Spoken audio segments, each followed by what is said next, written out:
Hello everyone, welcome to the channel. Today you have a very special presentation. Myself and Ariel Celestino are going to dive down and talk about June of 1981's heavy metal issue. So please sit back and enjoy our discussion of heavy metal. Have a good one. Are you ready?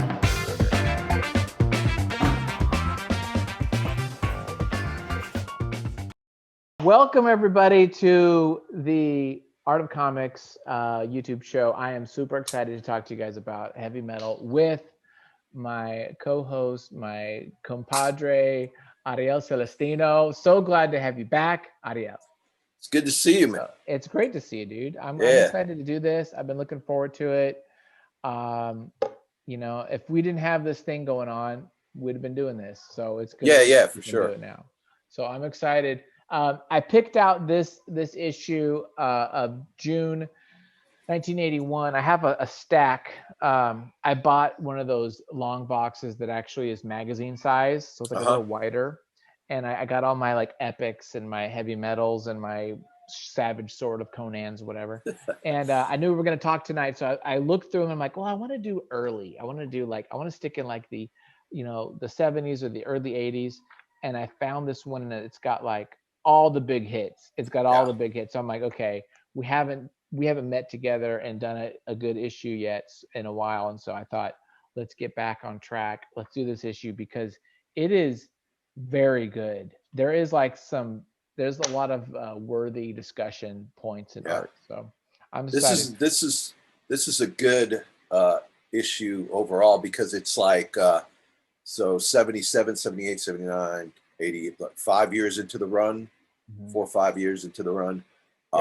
So it's established, like the what heavy metal is all about is already established at this point. And there's a lot of like I guess iconic artists in here that you immediately associate with heavy metal, as well as some is like maybe that a lot of people don't. Yeah, and I think also this is when we're also starting to get into the American guys, right? We start to get some of the American creators. So it's not just a European, magazine. Now we're getting, we're going to do Corbin and Chaikin and others. And so now you start seeing these like avant-garde kind of auteur type of comic creators start putting their stamp on the magazine. And that will propel them, of course, to heights. So some great stuff like Den, things like that. So cool. Let's go ahead. No, I was just gonna go ahead and scroll. So this is pretty cool. This Outland movie. I remember going to see this. Have you seen this? I saw this. I think I saw it maybe a year or so ago. You can find it. It's a little tricky, but it might be even on Amazon Prime or something. I think it is. I think it is because I tried watching it not too long ago, and I couldn't really make it through. It probably had nothing to do with the movie. It's just my attention span for things, unless like I'm super psyched to see it right now, it's got to grab me right away, or I'm not into it. I don't know if it's a weird side effect of the whole being COVID weirdness or well, but this reminds me like so after Alien, you've got Alien and Star Wars, which I think are the two big late 70s films that like one was huge mainstream pop culture, one was a little more artsy, but both of those films really ushered, in my opinion, this 80s, early 80s like sci-fi explosion. Tons of movies that I feel come from. I mean, you got to think that like Hollywood producers are like, hey, we got to make a sci-fi movie. Like they're cheap and blah, blah, blah. Yeah. And to think that this is Sean Connery, like, Sean Connery was a pretty big marquee name at the time. Yeah. And I would say that those two movies like just changed films just like the impact is still felt today. I mean, they're still making Alien movies, they're still making Star Wars movies. So like, for sure. This is like, a thing that's been going on for the last like, 50 years almost. For sure. But Yeah, the movie's cool. It's interesting. It is more like in the trying to be in the Alien, like a little more adult themed, little darker. There's drug use. There's some sex scenes, if I remember correctly. There's some politic like elements to it. So they're trying to mature it up. But a lot of times, though, to your point, it is kind of a B movie stuff, like Saturn V. I mean, we could list tons of like bad, but they're kind of fun though. I mean, I kind of like, sometimes it's fun to just watch a bad B movie made in it's the like 80s. my favorite Do you thing know what to watch. I love having like just a lot of these old movies just playing in the background while I work a lot of times. Yeah. So some of that just TNA bad stuff is actually kind of fun, just because I don't know, it's kind of fun. This is it's kind of interesting too that Jerry Goldsmith did the music for this, who was also the guy who did the music for Alien. Like that Alien soundtrack is like so iconic. Right. And here's another thing I want to talk about too, is this science fiction book club thing. Did you ever do that? No, but I think my mom did, because I remember she had the Dune series, which, by the way, we need to talk about that because that movie's coming out soon. And I'm a huge now it's not coming out until next year. Is that right? Yeah, it just got postponed. It was supposed to come out in December, and I was bummed to find out that it's getting postponed till next summer, maybe. Well, that's probably makes good sense as far as finances, right? Just to catch. Yeah, I mean, it's got to be a pretty big budget movie, and in order to you know, and then also I think the success of Tenet, like that was it wasn't I don't think it made much money in the States, but worldwide it did pretty well. So I think after seeing that, they probably recalculated like, well, you know, let's try to release it in the theater. Is it the guy who did the new Blade Runner? Yeah. Okay, that's what I thought. Denis Villeneuve. Yeah, that art production is so good. And there's those scenes towards the end where Harrison Ford's in some kind of Dunesy like place, right? It's all yellow and amber. Yeah, well, colors. And I was like, oh my gosh, this is like perfect. Yeah, it's Las Vegas, like overrun by the desert. Yeah, like over. Yeah. And also, what's heartening about that is that he's just very vocal about how huge a fan he was of the book, and like he gets it. You know, he totally gets it. And he's not going to sort of go like a Jodorowsky way and just use the premise and then not. It seems like it's a pretty faithful. Yeah, I just reread that. It's so good, dude. I love it. It's just a great series of books. I read it every few years, or throw it on as an audio book or something. Like the imagery is so great. But anyways, I used to do this science fiction book club because I love it, and it's awesome getting like a book.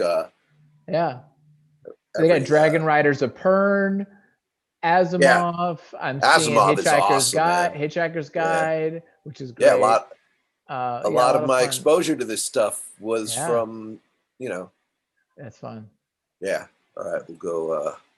So here's the what do you call this? The frontispiece, whatever, however you say that. So let's take a look at who the cover was by. Mark Harrison, who I'm not familiar with. That's me neither. And I don't know if he did this little piece too. It looks like the same artist, no? Maybe. Yeah. Similar kind of thing. Uh-huh. But we got a lot of, there's so much good stuff in here. Mm-hmm. There's this The Bus by Paul Kirschner. He's been doing this for a while. I feel like, did he start out with issue 1? If not, maybe just pretty early on. I remember seeing these, and I like these a lot. I think I love them, man. I think super clever. Brilliant. I would like a collection. I really would buy a little book of all of them together. I think there may be one. Yeah. I think I remember looking for one, and then I don't know why I didn't pull the trigger. They're just really cool ideas, and it's actually good draftsmanship. Like, it's really good. Very clean, and it's really well done. It's not just like some scratchy concept. Yeah, it's really well done cartoon. Yeah, and that's cool. Like juxtaposed against the sort of absurd situations that he. You know, and then this is like this other ad here is very much of the times, 1981, Cheech and Chong's Nice Dreams. Yeah, speaking of TNA and those kind of like screwball type, meatballs and stuff. Yeah. Kind of yeah. fun. And here we have a Richard Corbin interview, which this was pretty lengthy. It was a number of pages here. It's not just one. It's a good 4 or 5 pages, and they cover some technique, but a lot of it too is just like more content, right? Well, what did you kind of get out of this? The thing that kind of stuck out to me about the interview was Brad Balford, who does a lot of the interviews and does a lot of the written pieces. I don't know when he started. I don't think he was in the early first couple of years, but he started doing these there were a lot of text pieces actually throughout the history of heavy metal, or early on at least. Either reviews of movies, interviews with artists and stuff like this. But it was just really interesting that he sort of locked into the whole sexual side of Richard Corbin's work, which I guess is pretty, this is 1981. Yeah, it's pretty much in your face. I mean, that's the first thing you see is the big chests, right? That's pretty, that and and I mean, full frontal male nudity was not something that you were seeing anywhere. You weren't seeing that in film regularly. You weren't seeing that in. It's not like nowadays where you'll see that on HBO or whatever all the time. It's commonplace. Yeah. So I guess maybe now I'm looking at it from 2020 point of view, and I'm looking back and I'm like, why is this guy so fixated on Corbin's sexuality and what drives that, trying to get to the bottom of it? At one point it sounds like Corbin's trying to let go of that aspect of it in the interview, and the guy just keeps pressing him on it. No, I'm actually re-scanning this, and it's a lot about that, talking about are you fascinated with the big breasts, and why this, and are you a sex maniac, and what it's just constantly it does feel a little bit like there's some sort of an agenda or some sort of narrative they're wanting to kind of put him in. And Corbin's just the way he comes off to me in it is that he's expressing that aspect of himself. He doesn't necessarily want to talk about it, but he expresses it through his art, and that's kind of the way that he just expresses that aspect of himself. And I see it. I just think it's human body is beautiful, and this guy's an amazing artist, and his rendering of the human body is amazing. It's one of the attractive things about his art style. So it is a really cool interview. I'd love these shots of him in the studio, that one from the previous page where he's got his weightlifting stuff in the background, which this isn't the one I was thinking of. There was another issue that goes into his process. I thought this went into more of his art process. This isn't that one though. No, I think the next issue has a continuation of it where they get into more. They get into how 1001 Arabian. And they kind of describe that whole process. But like I was saying, I love these shots of him in the studio. He seems like such a serious guy too. Yeah, it is. Continue next issue. I think that's the one that's but it's still a good interview. It's still interesting.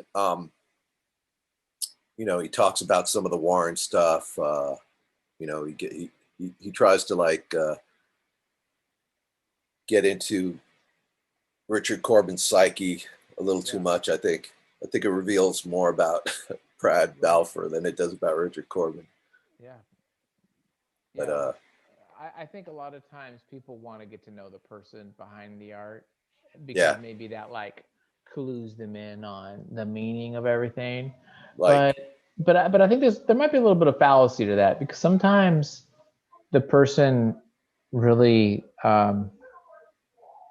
I mean, they're connected to their work, but maybe there's not that direct correlation that we want. You know, we want this like very linear, you know, reason why you draw this because of this, and it's not that simple. A lot of artists don't want to talk about that process. Yeah. Like I think that carries for any creative person. Yeah. Sometimes people just don't want to like as if they analyze it too deeply, they'll lose some kind of perspective on it.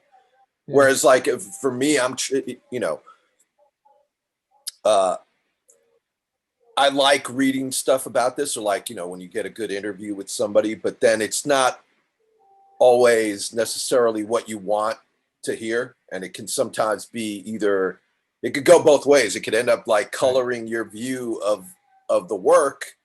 Yeah. It's like better when you don't maybe know about them that much about them. Yep. And so here we get into Bloodstar. Now, Bloodstar was post Den. Yeah. But it is not, was it it wasn't very long, was it? Or did it last? It's I have a graphic novel of it, so I would say it's about maybe 80 pages 50 pages. Okay. 50 to 80 pages. Okay. Maybe it's not. Okay. It's not super dense. It's like a pretty thin graphic novel. Yeah. The technique looks the same. I don't know if there's any, are there some difference? I noticed that this is more like, if you look at Den and you look at this, like Den looks more painted. Maybe. You can see a lot more line work in this. And there are areas in this story where, you know, like the first three panels, you can see that there's a lot of delineation, there's a lot of ink work there. Whereas like in Den, you didn't really see that. You saw more of a painted approach. And there's panels in this that are more painted, like the top right three. Like those are definitely more like he's such an interesting artist, because I do feel like he does, within a page, he'll have different panels with not a different style, but different techniques, you know, and he does have that weird anatomically correct, very rendered, mixed with this cartooned, exaggerated thing that he's got going, that it's very few artists do this kind of thing. There's a couple that are similar, but he seems to just have this really, but yet it doesn't feel disconnected or like, it's a cohesive style. The continuity, the continuity's there, even though it's like, oh, here's a painted panel and here's a, you know, clearly inked one, but it doesn't feel like, oh, he's phoning this in or it's a different guy doing it. It feels like Corbin, which is kind of cool. Yeah, you know, there are other guys that use things like Sienkiewicz is another guy who has very sort of like masterly control of whatever medium he's working in, and then uses exaggeration, you know, in an entirely different, like, you know, you put these two artists side by side and you can clearly see there's not a lot of similarity in styles. Right. Well, obviously, I would even say, like, go ahead. Well, I was just going to say, to me, somebody that's like, when I look at Corbin, I see like Beasley. I was just about to say, I was trying to interrupt you, but I stopped. I was going to say Simon Beasley. Yeah, I just looked at something he did. Oh, it was heavy metal. It was a heavy metal cover. Yeah. And I was looking at his, because, you know, in the 90s, he's like on every cover. Him and Kevin are friends, and so I guess he got a little bump there. But a lot of those covers and a lot of his painted work looks like Corbin, because he's got this very aware of the anatomy. He knows anatomy, almost like a Frazetta kind of devotee. But then he also exaggerates in cartoons parts of the anatomy, right? To give it that, like, the big rump or the breast or the this or the that. And I felt like if there's not a direct correlation between the two, something's going on, because I mean, I've read a at least one Beasley interview, and he does mention Corbin as an influence. Like I see, I weird that and now that I think about it, the other guy that he cited as an influence was Sienkiewicz. So you see a lot of Sienkiewicz in his black and white work. Yeah. And then for me, like when it comes to the rendered stuff, I see a lot of people say Frazetta, and I say, yeah, I can see that. But even more so, Frazetta's anatomy was a little more grounded in reality. Yes. Whereas Corbin's really pushing like the muscularity and all that. So it's like hyper real or not real, but just like bumped up to 11, like a super realism, it's really an interesting style. I mean, I freaking love the guy. You gotta say these backgrounds are great. We're talking about anatomy, but just these backgrounds, the vegetation, the bricks, that's really good. It's like really a tricky thing to do, to put the right, line work to read, those things and not overwork it. Right. Really and to firmly place them in the settings that you place them. Like even that last panel on the second page, which is largely just an open area, still that's like so beautifully framed with the trees and the shadow here with the old man on the right side, the shadow in the grass there, just little things like that really just make it look really good. No, he's brilliant. I mean, his everybody goes on and on about his color work, and rightfully so, but then his you hear those guys? Those are my two shepherds back there, probably barking at a squirrel. But his line work is like pretty amazing, and really uses like a wide variety of techniques, a lot of stippling that you don't normally see, especially in American comics of this era. You don't see a lot of guys, like you didn't see anybody in Marvel or DC using excessive amounts of stippling, if at all. So his control of just like line work is pretty amazing too. Yeah, he used all types of marks to render. It's really, really well done. Yeah. And then we talked about this before, but how do you feel about the lettering on here? This feels better than Din. Yeah. Because they whited it. I mean, they clear out those blocks. Yeah. Where in Din, they'll just put the damn lettering right on the orange, background, and it's so hard to read sometimes. Editors now just would not even have that. That would not pass. So this is definitely look cleaner. It still looks like a typed out or a computer or something. Yeah, I think this is probably just typeset at this point. 81. But I don't mind it. In a way, I don't know if this was a thought, but you could maybe make the argument that because it's got these blockage, these geometric like blocks, it does make the organic lines of the drawing a little bit more. So it kind of like counteracts that or makes it more organic and flowy because of the word balloons are square. But I don't have a problem at all. Like, it's clean. It looks good. Yeah, I mean, I see some funkiness in like the placement of some of the text, but like I only bring it up because we had talked about it before, but like I have looked at this a bunch of times and it's never really bothered me. I think, because I'm so enamored with the art that like, it completely bypassed that aspect of it. Not that I'm not reading it, but that it just doesn't have a negative impact on it. Yeah. There's a couple that feel big, like maybe they're a little too big. Like you could have shrunken those and then showed more of the drawing. But other than that, What's interesting about this comic too is that he uses a lot of like open panels with white, just completely white backgrounds too. Like that's something. Is that time saving, you think, maybe, or a little bit of both? Maybe some creative experimenting. Yeah, I think it could be creative experimenting. I've seen some paintings, some fine art paintings that he's done where he uses a similar technique, where one in particular where the upper left corner is completely white, and then as it goes, there's more of the background filled in.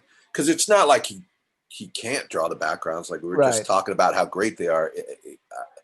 And it does work. Some of it is like makes a really strong graphic impact, like maybe not necessarily that much on this page, but like, this is actually a great page, like this action sequence on the first page here. Oh, yeah.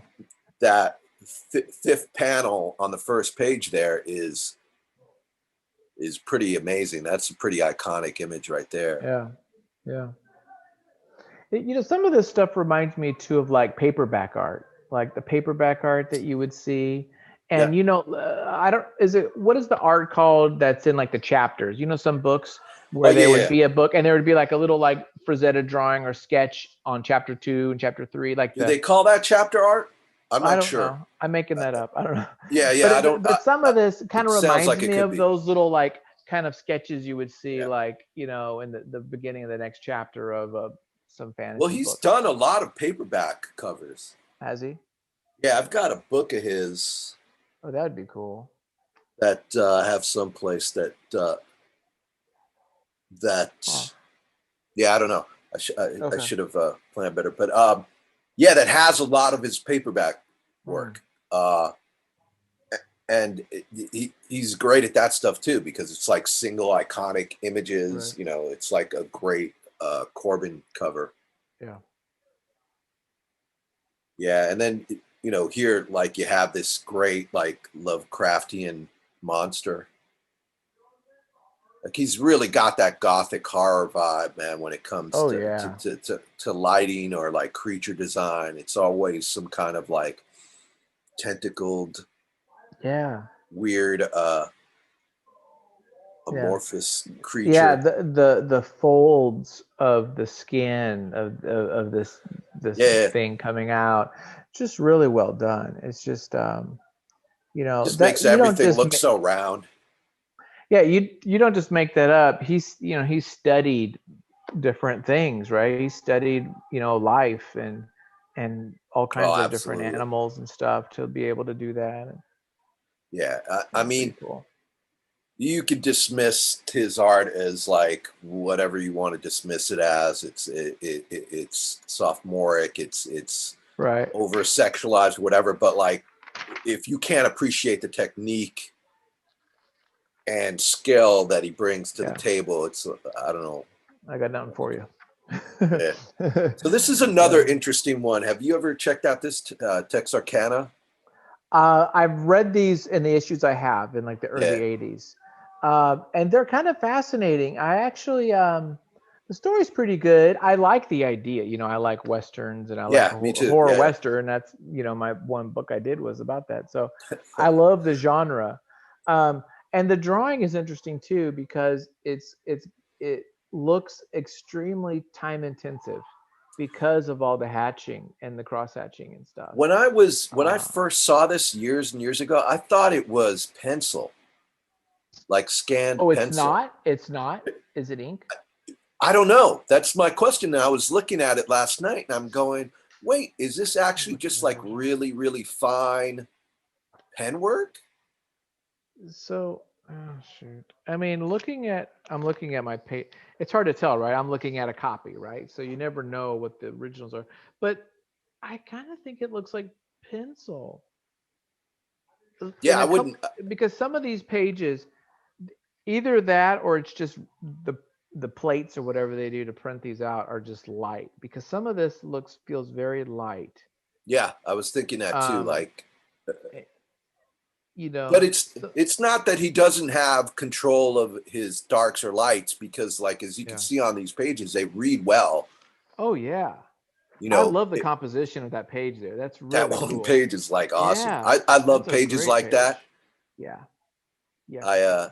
I wonder if that was like a subconscious influence on me, because I love doing like what I call that kind of page is almost like a Mandela type page where it's like all these elements that kind of maybe add a little bit to the story, but they're wordless, or very few words.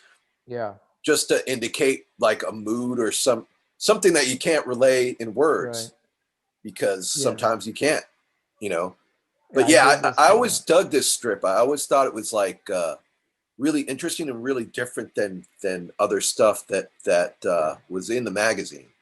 And that name Finley, I'm assuming it's American, but it could be like English or Irish or something. I suppose. So I don't know. Do you know of him doing any other work or anything No, other than this? No, I had a thought last night when I was thumbing through this, that like, I should find out if this guy has done any other work, because I mean, he's a talented artist. It's very interesting stuff, and like, pretty twisted story, Yeah. Kind of funny, a little tongue-in-cheek kind of stuff. Yeah, there's a little bit of humor there too. It's not super serious. It's kind of cool. Yeah, I dig it. Yeah. I like it. And then, so then this is John Workman. Yeah, who's that? Because I like he's a letterer. He's a letterer. Is that what Marvel. It is? Yeah, but he was also.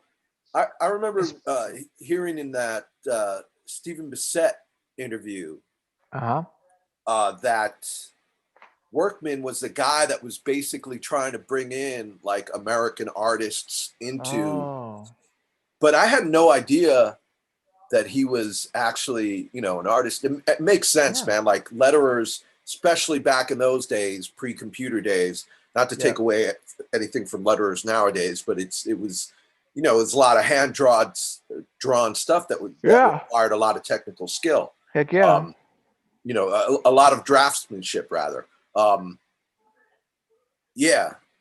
this is very, very kind of, I don't know, Gray Morrow-ish kind of maybe. Yeah, I could see that.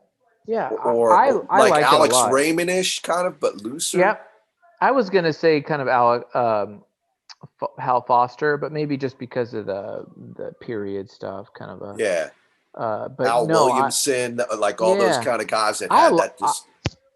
I like it a lot. I think it's really good. I would like to see like a good chunk of a story and read the whole thing, because these little 2 pages don't do me enough. But I'm digging it. I like the figures a lot. Yeah, and then here's I like Jeffrey Jones. I love.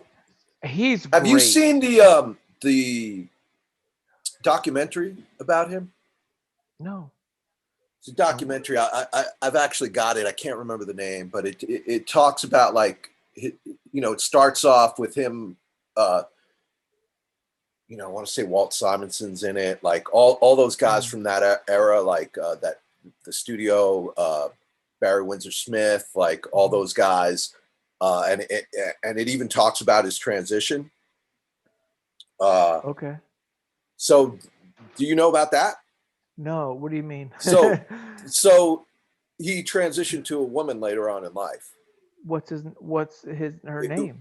Catherine Jeffrey Jones. So now whenever you see Jeffrey Jones, are they still doing comics? Is there still? No, he passed away. Oh, okay. So I didn't know. Okay. Yeah. So, but it's a fascinating documentary. You got to check it out. I'm sure you could just Google Jeffrey Jones documentary and didn't he do a bunch of EC stuff, or not EC, Warren stuff? Yeah, I mean, right? he's in heavy metal too. He does like one page, like I am, or woman or something. What is it? It's kind of an abstract one page that he does a lot of. You know what I'm talking about. And I love that stuff. Like his line work is freaking amazing. He's a genius. One of them is called Idol. IDYLL, something it's very like that. Kind of a fine art, like just beautiful, like a Kent Williams or a Sienkiewicz, kind of like a fun line that he puts on there. Like not really Franklin Booth, but like Yeah, but just a way really more cool expressive stuff. line. I No, can't it's even good like. stuff. I didn't even know he Yeah. did this kind of painting. This is interesting. Oh, dude, So this you is got like. This has got this kind of that Frazetta kind of old school talking about him, you know. Yeah, you got to dive into his paintings because they're just magnificent. They're amazing paintings, and a very like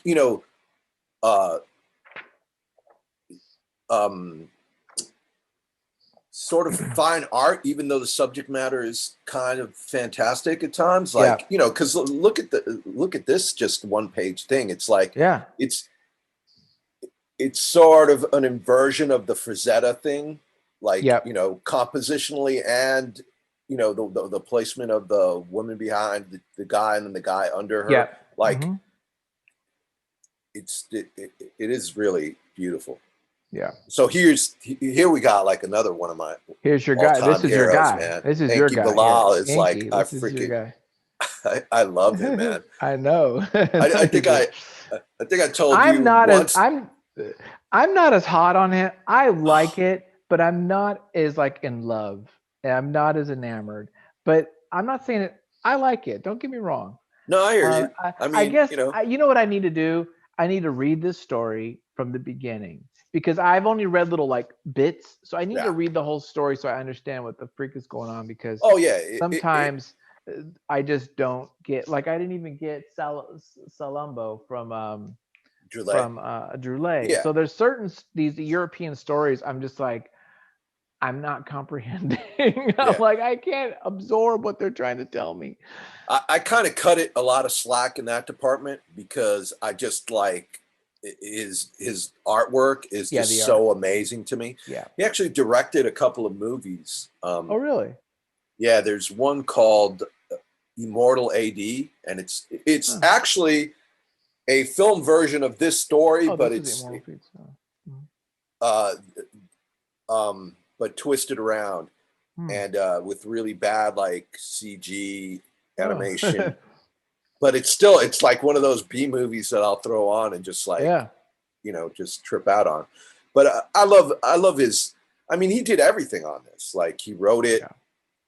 The color work is amazing. Like the rendering is amazing. I can't say anything bad about his art, man. I mean, I put him right up there with. I think I pissed you off when I said this. That I put him right up there with Mobius, man. I mean, for me, he is one of the greats of this whole thing. Like that's the holy trinity of European artists for me is Droulet, Mobius, and Enki Bilal. And for me, I love all of them pretty much equally. Like I love Mobius. I do not get me wrong. And right.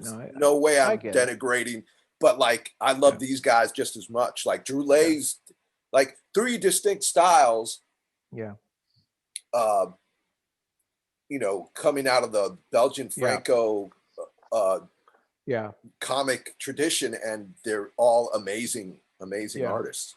They all definitely have different voices and different things that inspire them or get them excited. You can tell by their work. While working in the same medium in a similar genre, and they still are just very distinct from each other. Very different in tone. Yeah. Which is another great thing about this magazine, that it illustrates that. It illustrates like, you can have this science fiction-y kind of thing, but there's a billion ways to do it.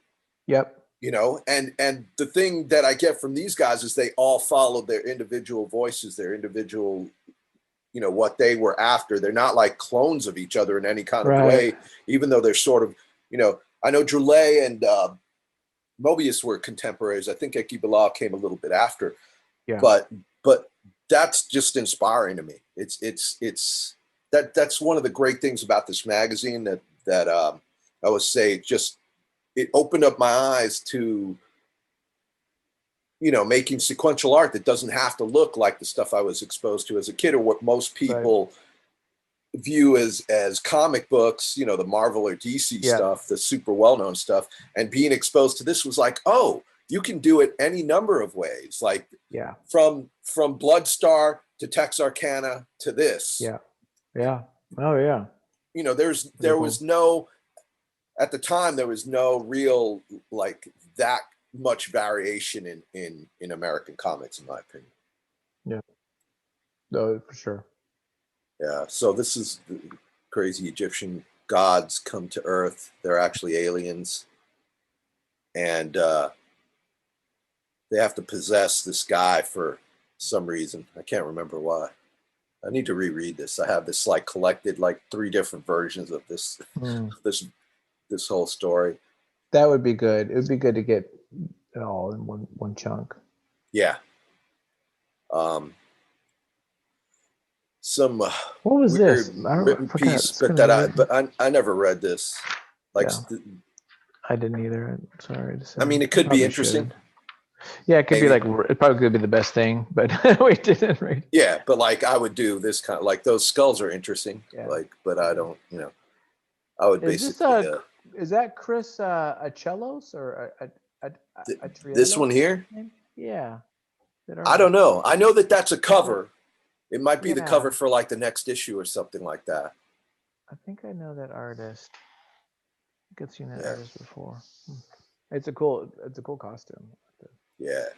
Okay, so here we have Steranko's Outland. Yeah, this is one of my favorite things he's done, actually. Yeah. I think just the design. Everything's 2-page spreads, right? So yeah, it's all 2-page spreads. This happened after the movie, right? So we had the movie to look at. I don't know. We saw the ad. We saw the ad at the beginning of this issue on the inside cover for the movie. Yeah. So he must have gotten they must have given him stills, a script, something, maybe. Right? He must have had some. Yeah, I'm just wondering how much of the visuals he saw. I mean, to me, this is more interesting than the movie. Oh gosh, this is really good. This is probably his again, 81. I don't know where this lies as far as the Fury stuff or what. So I don't know where this is. Fury stuff was late 60s. Oh, was it really? Yeah, I think so. Okay, so this is way after all that. Yeah, he did a bunch of stuff. He was not a prolific guy. He kind of got super hot, and then I think he went to film and did stuff, or he went to other industries, right? He did. He was publishing Media Scene, I think was the name of his magazine. Is that what it was? Okay. Yeah, that basically did film reviews and stuff like that. Oh, that's the one that Gary Groth was I think so. Was a young editor for or assistant. Yeah. He lived with him for a while, and he said that was he had a. Yeah, that's an interesting story. Yeah. But say what you will about the guy, I think this stuff is brilliant. Oh, was there only 3 pages? Yeah, and then it's serialized but yeah, these are. Here is another controversial guy, right? Arthur Sidem. Yeah, despite all the modern craziness with him, I think this is so damn good. This to me screams 70s hippie art, you know what I mean? That kind of Deadhead fantasy, wizards, all those kind of crazy animation and art, Led Zeppelin, Tolkien, those Tolkien designers and artists. But then very much heavy metal too, because of sexual kind of content and stuff like that. Yeah. But I think he's a fantastic artist. I know he gets a lot of grief because of swipes that he's done and stuff like that, which I don't know, man. I never really paid that much of attention to it, but I could point out so many swipes at guys that are bitching at him about it are doing themselves. It's I don't know. It is a controversial thing, but I enjoy these, and this was my first exposure to him, and I think he's just his art's fantastic in this. Yeah, the color work. The coloring, it's just really good. Yeah, I would love to see him do the Black Crystal graphic novel. You know what I mean? It's very much in that style. It's got that. It's got that kind of Henson-ish, style. Well, I guess maybe just that main character looks kind of one of those Skeksis or something. But yeah. No, I dig it, and I love the coloring and she's using like watercolor, airbrush, pen and ink, a lot of different stuff on these boards. I would love to see the originals and just to see like how big it is, because I'm wondering how big he goes on these. And I would imagine he's using like blue line technique for this, like line work on top in an overlay and you think? Yeah. Color art underneath it. Yeah, I would. I guess. I mean, yeah. It's really cool. It's great stuff. And then what was this Crispex or not Crispex? Crepa? Yeah, Guido Crepa? Yeah, a little bit. I don't know too much. This isn't that, right? Oh, it is. Yeah. It is. It is. Okay, it is. I dig this stuff. I dig his art style. Do you like his stuff? I don't know. Fence. I'm on the fence. I mean, I think it really leans on the sex stuff, like gratuitous. But I do love his style. Do love the choice that he made, like of using color paper, like and his renderings are like amazing, man. No, I mean, and he can draw the female body really well. He's really good. Yeah, it doesn't like grab me, but I acknowledge the draftsmanship and the skill, and I like some of the creative decisions he made. Again, like you said, the blue paper's fun and things. In the next page or two, this like all these figures. Yeah, this page is here. Just some really interesting ideas and stuff going on here. Yeah. Like loose in a lot of ways, like very free with the pen, but very controlled too. Yeah. There's a lot of like sketchiness in there, but it works really well. Yeah, it almost feels like maybe he just kind of like went with this. Like it's not like super planned out, that maybe he just drew the story definitely seems that way. Like he's just stream of consciousness kind of thing. Yeah, like I don't know if he even like broke down these pages. He might have just started drawing these figures, intertwined and stuff, and but yeah, he definitely has skill. I have I bought on eBay a book of his.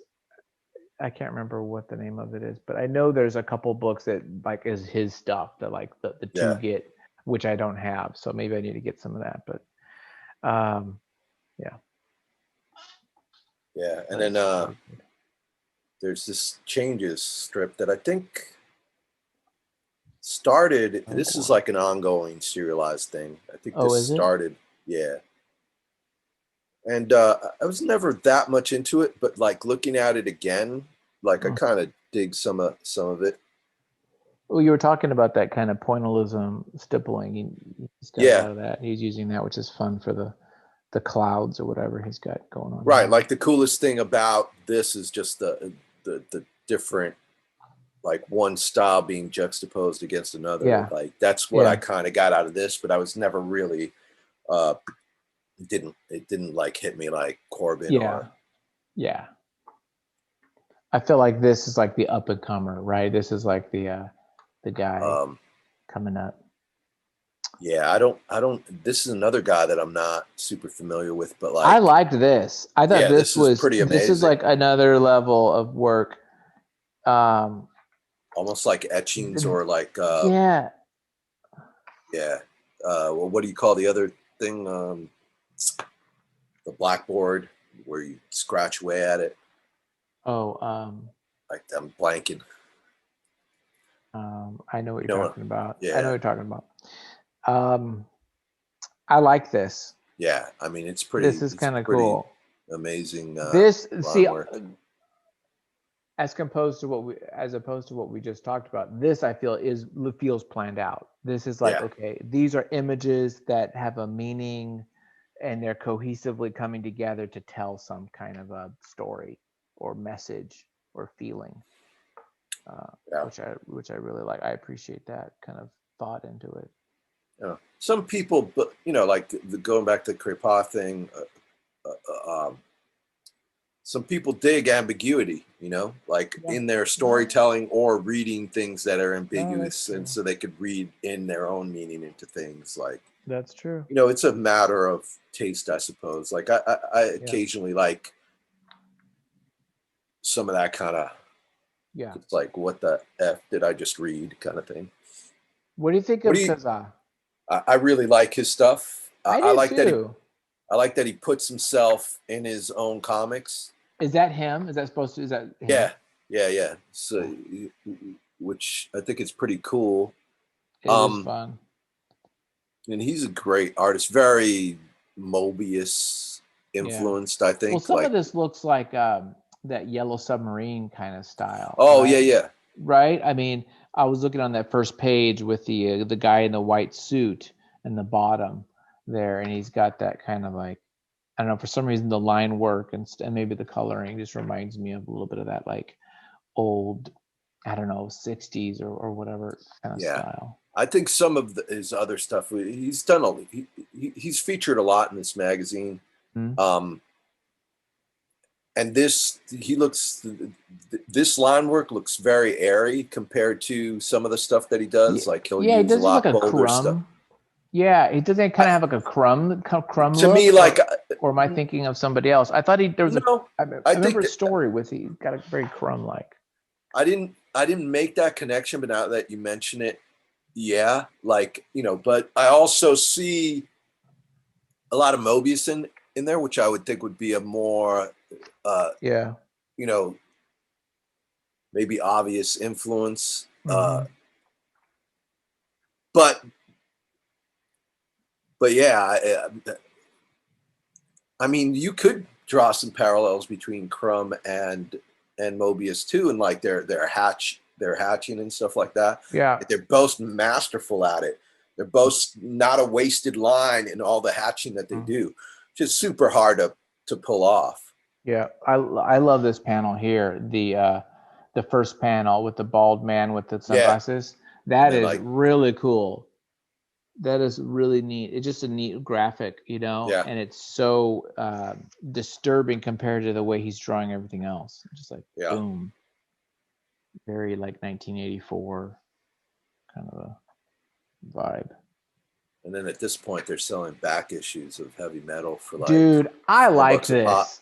This is. I think this was cool. They still do this in the 90s and like in the aughts where they have a page and you can like order all the issues, all the back issues, and now, it's just kind of a cool thing, man. Super hard to find it. Yeah, they are. And here's some Howard Chaykin, man. Close out. I love this stuff. Is this Cody Starbuck? Yeah. This is. I think this is actually. This might be sacrilege. It might be his best stuff, to be honest. I love it. I think his painted stuff is the best stuff. I think everyone loves American Flag, and I think American Flag, from like a theme perspective, and that maybe like the message or what it was saying was definitely like groundbreaking and maybe more important. It's actually kind of relevant right now too. Well, yeah. For sure. But I think but as far as like drafting and like illustration, this is his ode to like illustration. This is his like Al Parker and Bob Peak and stuff. This is him going into that world. Interesting that he's using this like horizontal 2-page pretty great, man. That's something I want to play around with, man. I think that's and I think he works really big too. These are probably really? I think these are probably like 18 by 32s or at least 18 by 24s rather, something like that. I think he's working pretty big.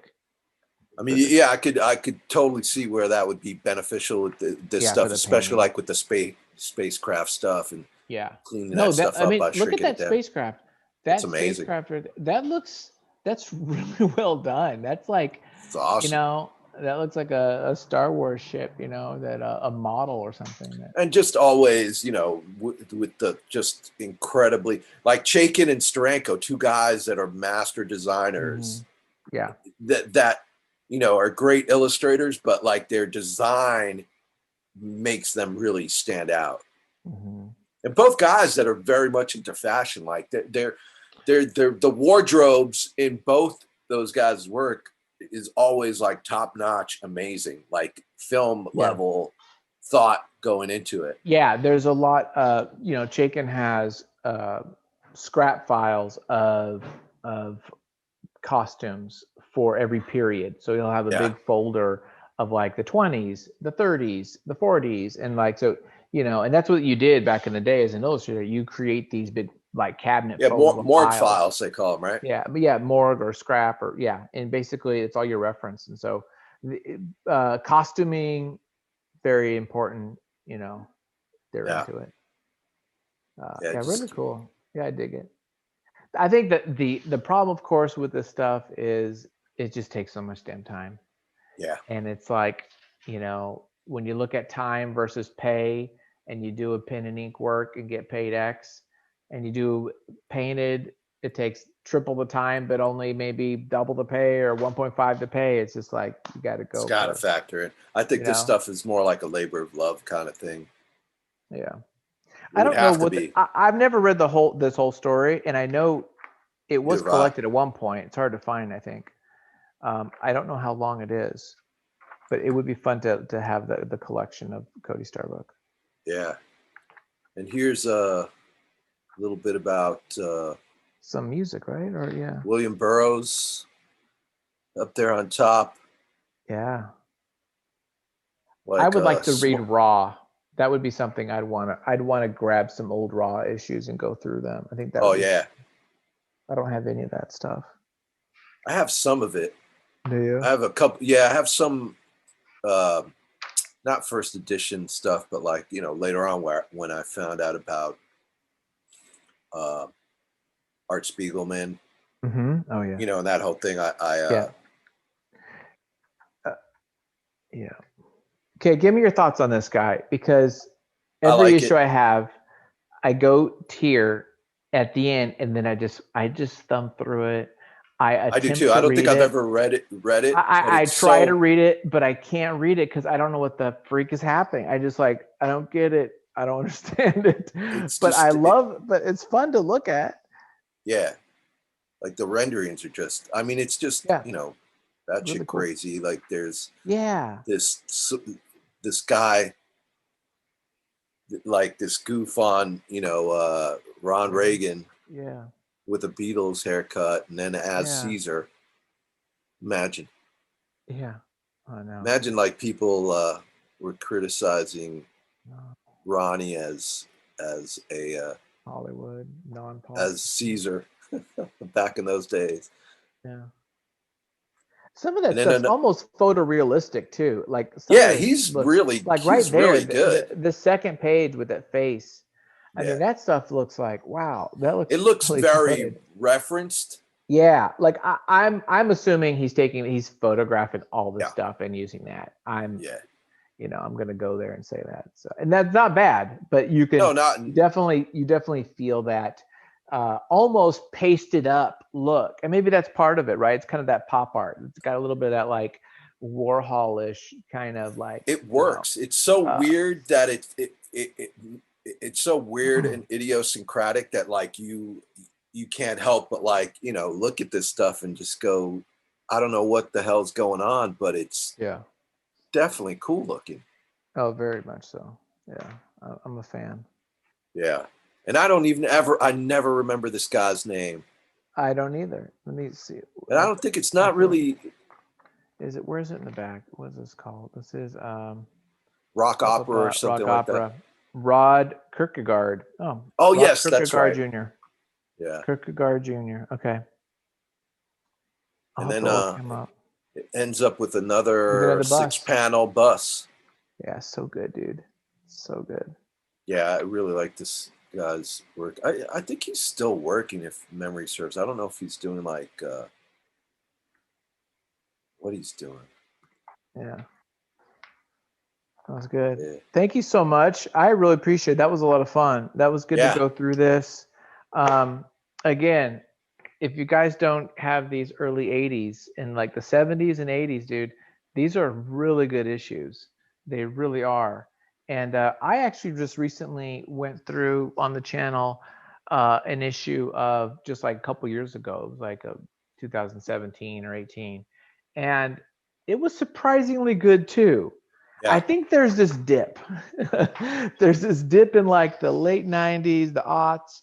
But I think maybe Grant Morrison is to blame or not. I don't know. But I feel like there's some really cool comics that are coming out on the new stuff. And then this stuff is just like classic master class in art, you know, especially if you like European. I agree. I started losing interest in the early 90s. It was just a little too, and I need to go back and look at it. It just seemed to be a little too gratuitous, like TNA and sort of samey. There were like still a lot of gems in there, still a lot of amazing art, but nothing that pulled me in as much as like, the first 10, 15 years, whatever. Yeah. And still, is maybe up to like 84, 85 are like my favorites from the very beginning up until there. Good stuff. Well, thank you, man. I appreciate it. I appreciate your time. Thanks everybody for watching. This was great. It's not the same as being in your home and seeing the dogs, but this actually turned out pretty good. And let's do it again. Yeah, for sure. I had fun. Definitely. There you go. Okay. Thanks, buddy. All right, Andy. Stop pausing or stop recording. Yeah. Have a good night, man. Cool, man. Hey, thanks, buddy. Appreciate it. Yeah.